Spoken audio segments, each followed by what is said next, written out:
Hi, and welcome to the Alice Chen podcast. We are on episode 10, and we're talking about the year 2015.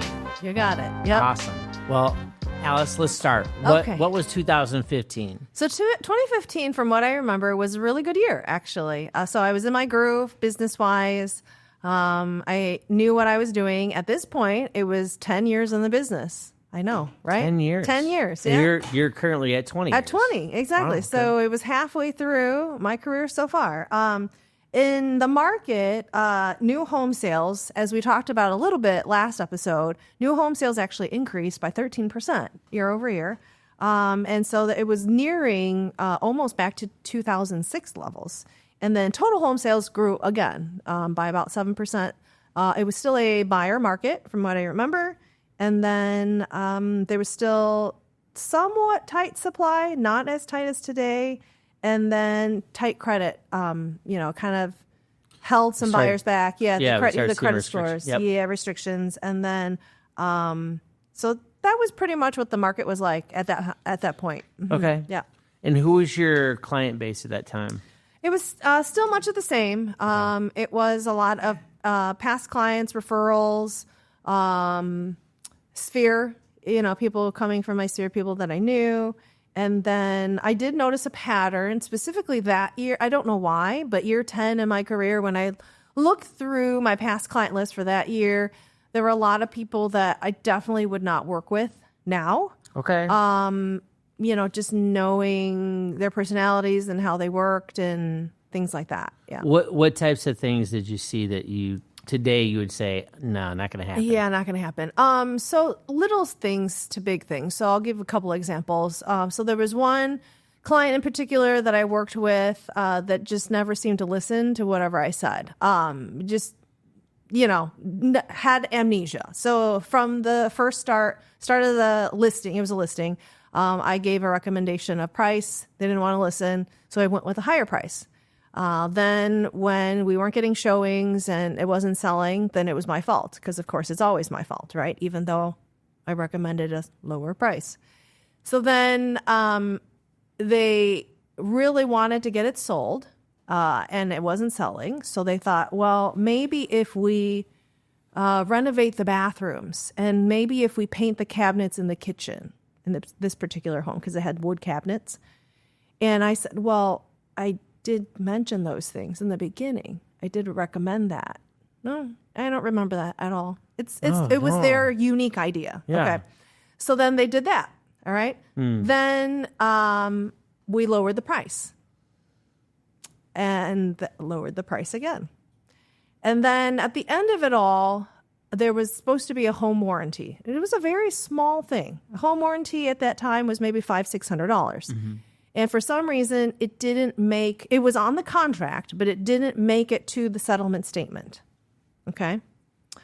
And I don't know. It was between the attorney and myself, and somebody had missed it. But the seller was ultimately still responsible for it because it was on the contract, right? And so that after the closing, we realized it. And so we both went back to the seller, the client, to say, hey, this was missed. $500, right. But it was in the contract. Right.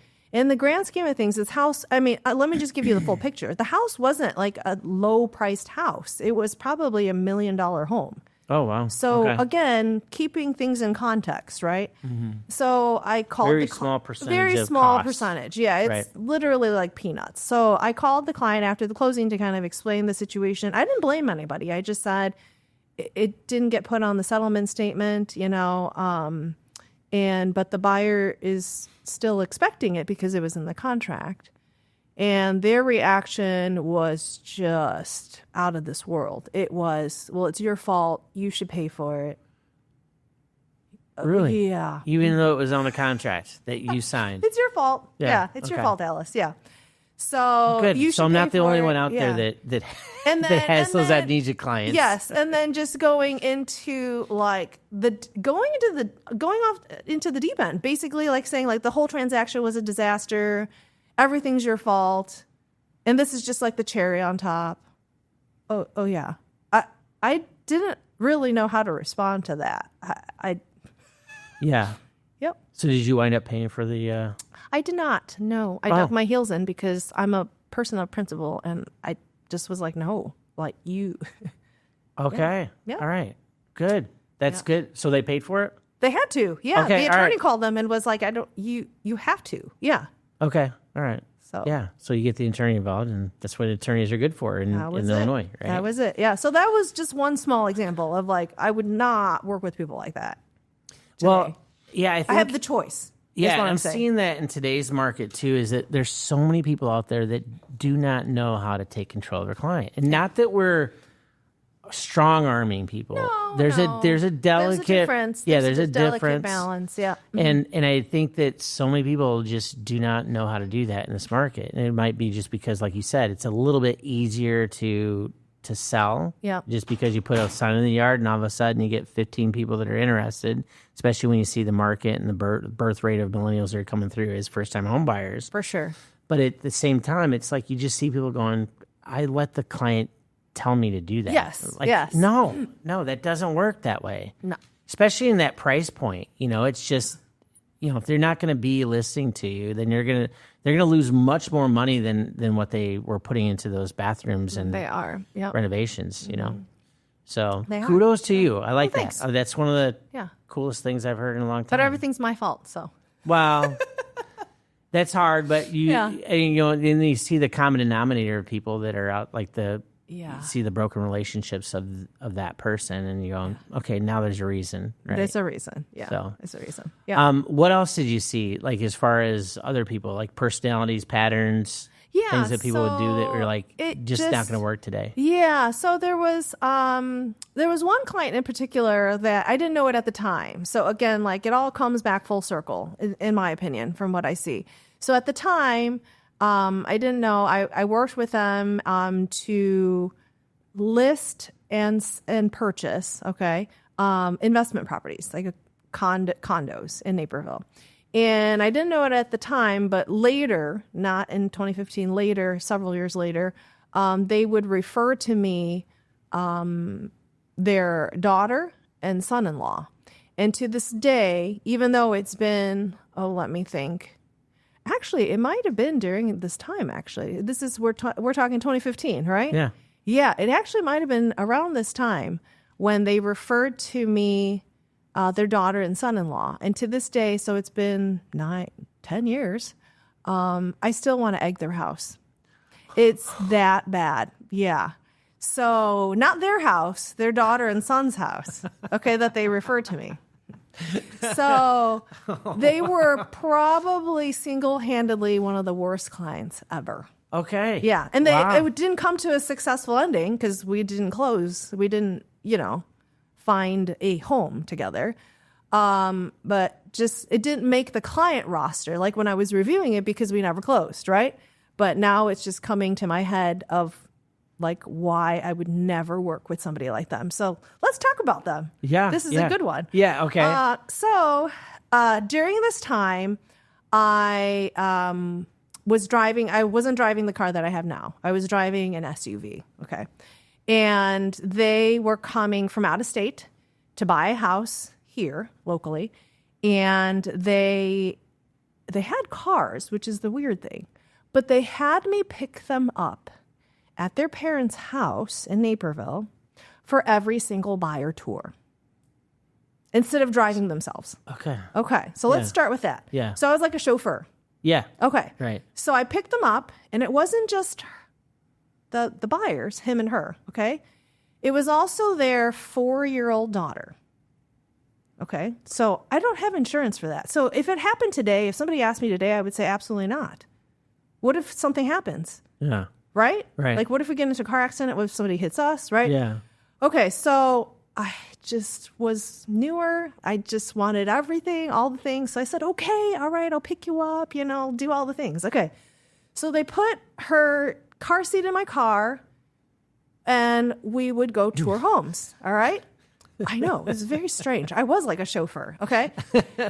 And so, if you remember, this was also during around the time where I was still nursing. I still had a young child, right? And so I had to make sure that I was eating, right? I Yeah. can't like starve myself the whole day, right? Right. And so I was a hostage. I call myself a hostage for hours, you know? So like we would do home tours from like 10, for example, in the morning until like 3 in the afternoon. Oh gosh. Yeah. I was literally a hostage. And they were in my car. So I couldn't even like... You couldn't even like talk about it. And, I couldn't even like talk to other people, like do other things while we were going house to house. Like there was no off time for me when I was with them. Okay. So then we would go into houses and they were snobs. They were snobs. Every house we went into, it was like, well, this house is gross. These people live like pigs. And it just went on. And I had to keep my mouth shut because I couldn't be like, oh yeah, I agree. Or I couldn't be like, well, no, like, why are you making, the whole thing was super awkward. Okay. And I haven't even gotten to the best part yet. So then, the best part was their 4-year-old was not potty trained. 4 years old. I think she might have almost been 5 actually. Okay. She was not potty trained. She had a diaper on. So oh gosh. Oh my gosh. So the worst part was... This is getting worse by the second. It's really bad. So the worst part was at one house, they decided that they would change... At one house, was it an open house? Yes, it was an open house. They decided that they would change their daughter's diaper, 4-year-old's diaper, in the dining room of this house. Not on the table though, right? No, I don't think so. I literally was like, what is going on? And I was like watching the listing agent, right, who's there for the open house. And I was like, oh my gosh. Oh, please don't see. Like I was flipping out. Wait, okay? so this is at open house? What? I must have missed that. Okay, yes. I missed that one. Sorry. I thought it was just a regular showing. I mean, that would have been bad as it is, but like, right. Yeah, I'm not saying it's. Like, what is going on? I don't condone the behavior on a regular house. Yeah, like what is going on? Okay. People are coming through. Yes, and then that's horrible. No, it gets better. Okay, so then what do they do with the diaper? Oh no! Because they didn't drive their own car, right? They were with me. Oh no! So they put it in I don't even know if they put it in a bag, and they threw it in the back of my car. The SUV doesn't have like a trunk that's do you know what I mean? Like it's like it's not like it's it wafts. The rest of the car. I was thinking the same word, the waft. And so I had to sit with that nasty diaper for the entire time that it was in the car. Yeah. And then it gets worse. I can't believe it gets worse, but it gets worse. Crescendos to a whole different level. So then after all that, we finally do submit an offer on a house, okay? Mm-hmm. This is, I think, in Hinsdale, on a house. And it was in a section of Hinsdale where it was technically unincorporated because it was on, like, private septic, I want to say. Public sewer, private septic. They do the inspection, and then they start talking to friends, right? You know, when that's the most exciting thing happens when they start talking to friends. Right, yeah. And their friends are like, what are you doing buying on that side of Hinsdale? You know, didn't you know that was the whatever side, you know? And they're like, well, no, our realtor didn't tell us that, you know? Me, right? Because it's always my fault. Yeah, right. So then they cancel. I mean, it was a beautiful house. I don't know why they canceled. They canceled, and then they blamed me and said, you should have told us that it was in the bad part of Hinsdale. Hinsdale? Yeah. Okay. I don't know a bad part of Hinsdale. So then I was like, first of all, I can't even say that. That's against license law. I can't say this is a bad area, this is a good area. I mean, that's steering, okay? And second of all, even if it was, like, no. You have to determine, who am I to say if this is a good area for you or not in your family, okay? Mm-hmm. So they didn't like that. They didn't like the fact that I was like, well, I can't, right? They didn't like the fact that I am a law-abiding real estate license. So then we go on to the next house, okay? And diaper's still in there, right? The diaper's still in there. No, I'm just kidding. Got rid of that thing. So we tour more homes, and then we get onto this next house that they like, and I think it had a pool. And it was a multiple offer. It was the dual offer. It was very rare. Oh. It was a dual offer. It was a very nice house. Okay. So I helped them craft the offer, but I also explained that if we do this, I forget what it was. If we go up against a cash offer, because we're not cash, or if we don't offer what they want in terms of a closing date, things like it could all impact their decision. It's not just price. Okay. They didn't listen. Okay. And so we didn't get the house. And guess who they blamed? I don't know. Me again. Just because I'm the problem. Because you're right? yeah, right. Oh gosh. Yeah. So then at that point, it was during the summer. I remember it was during the summer, and they just said, "Well, we don't think this is going to work. We're going to take a break. Our daughter's birthday is, and we're going to take a break, and we're not going to work with you anymore, basically." And at the time, I was upset.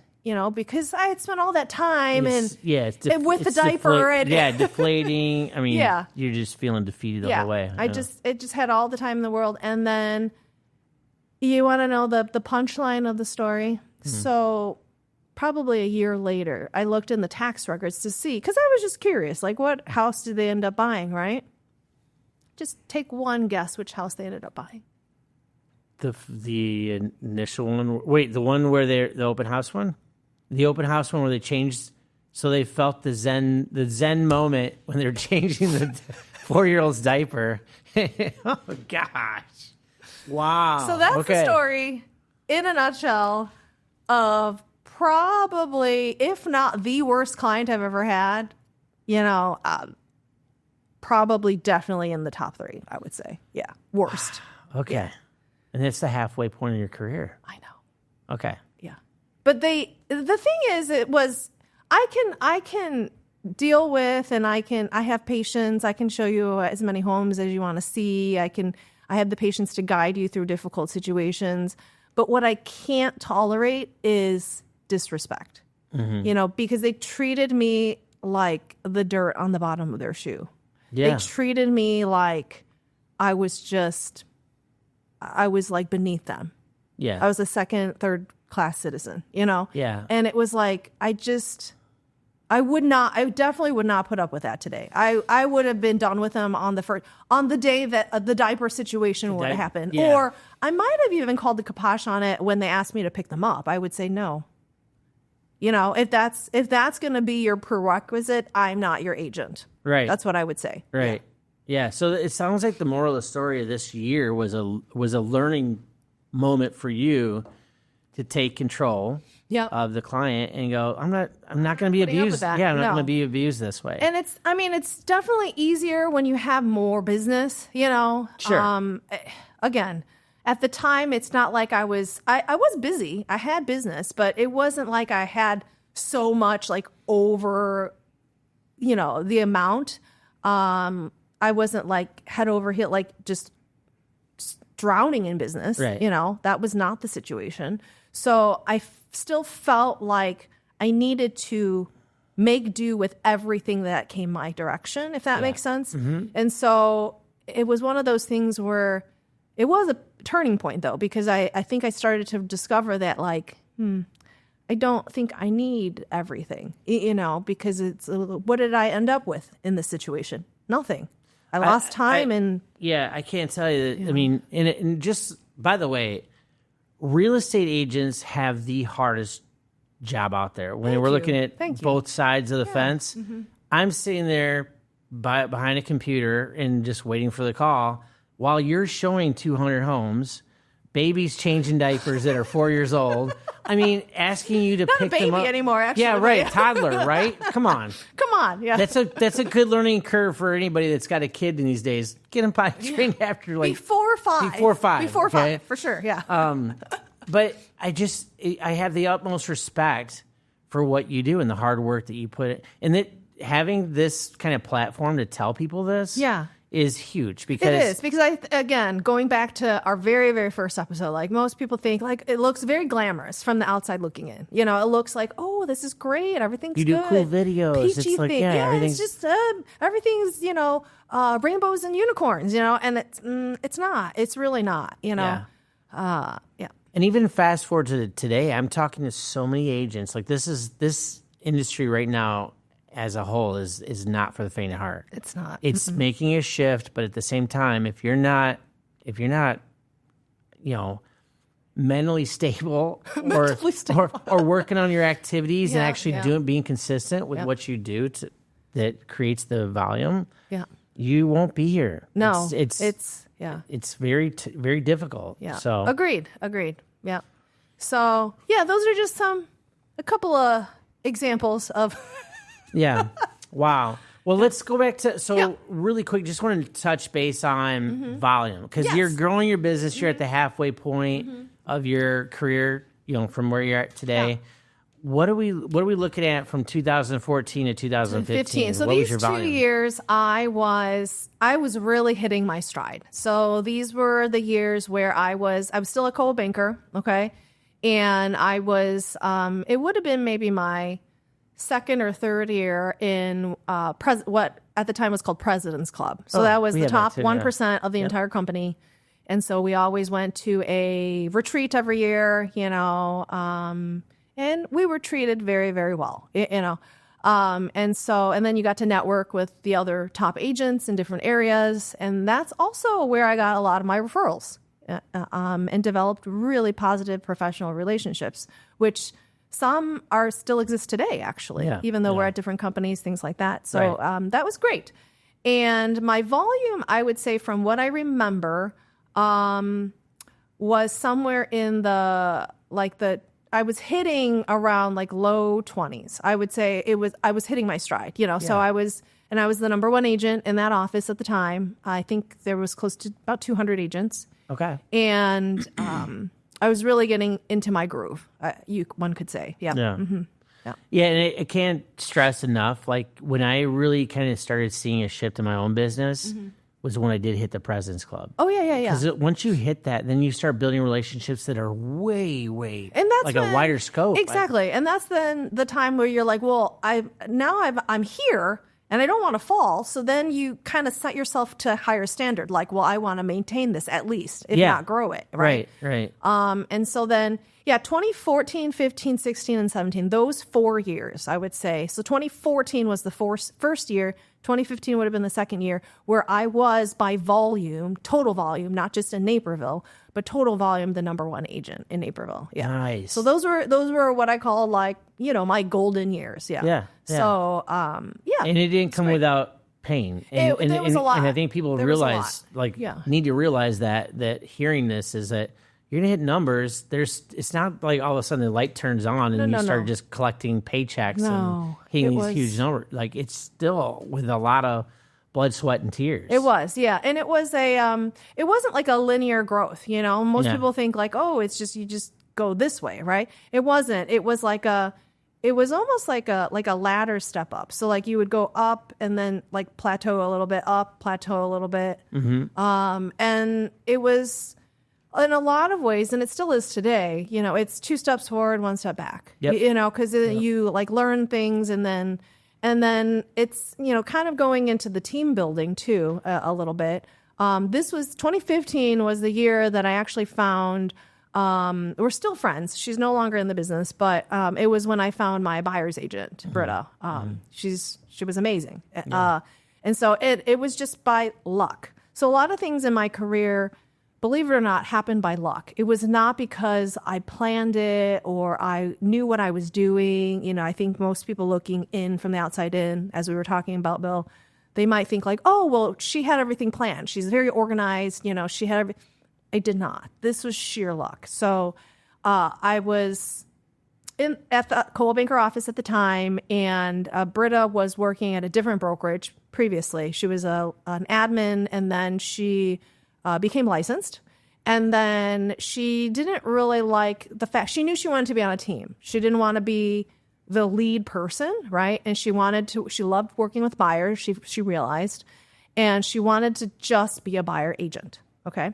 So she came over to Coldwell Banker and asked the managing broker, who was Linda at the time, Linda Fogarty, who would be a good team to join. She knew she wanted to join a team. And teams at that point, let me take you back, teams were not a big thing in the real estate world at that time. It was just kind of starting. Most agents were still solo, or they might have had like an assistant, an admin. And so Linda, I think, basically said, well, there's only like 1 or 2 teams in this office. You should just talk to Alice and see if it's a good fit. And if not, then come back, right? So I interviewed her. We talked. I don't think it was even a formal interview process because, again, if you remember, I had a formal interview process for admins, but I didn't for agents, right? Yeah. So we hit it off, and I just thought, okay, you're great. Let's do this, right? And I got lucky. She was one of the ones that really worked out. Yeah. Good. Well, that's a good ending, I think, for 2015. Yeah. I think it's amazing to see, it's, the way that you've developed your business and you got into the stride, and just to know that it wasn't easy. And the plateau, I think what I keep hearing people say when they're growing their businesses, because a lot of people out there will say that they need to, they're shooting for the stars. Mm-hmm. But they want to go from 18 million up to 50 million or 60 million or 100 million. And it's got to be a stair step of like 20%. So when you look at your end year and you're revisiting what you did last year, look at it as a 20% improvement. That's the goal. That's right. Exactly. So, and I think you crushed it and you hit the stride, and that's awesome to see. So, with that being said, we are going to wrap 2015, and next episode will be 2016. We'll see you then. See you then.